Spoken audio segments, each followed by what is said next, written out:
بسم اللہ الرحمن الرحیم۔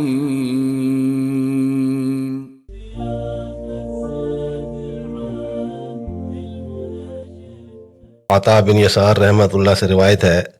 کہ حضرت عبداللہ بن عباس رضی اللہ تعالی عنہما سے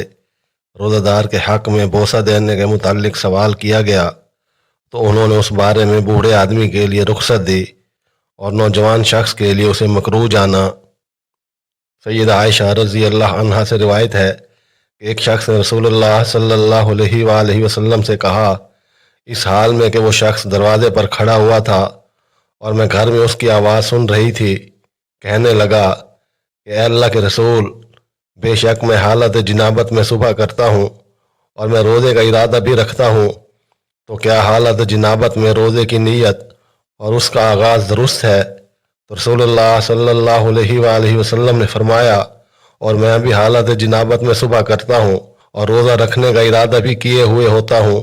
چنانچہ میں غسل کر لیتا ہوں اور روزہ رکھ لیتا ہوں۔ وہ آدمی آپ صلی اللہ علیہ وآلہ وسلم سے عرض کرنے لگا کہ اے اللہ کے رسول صلی اللہ علیہ وآلہ وسلم، یقیناً آپ ہم جیسے تو نہیں ہیں، کیونکہ اللہ نے آپ کے اگلے پچھلے سب گناہ معاف فرما دیے ہیں۔ تو یہ سن کر رسول اللہ صلی اللہ علیہ وآلہ وسلم غصے میں آ گئے اور فرمانے لگے، اللہ کی قسم، بے شک میں یہ امید رکھتا ہوں کہ میں تم سب سے بڑھ کر اللہ سے ڈرنے والا ہوں، اور جن کاموں سے مجھے بچنا ہے ان کو تم سے سب سے زیادہ جاننے والا ہوں۔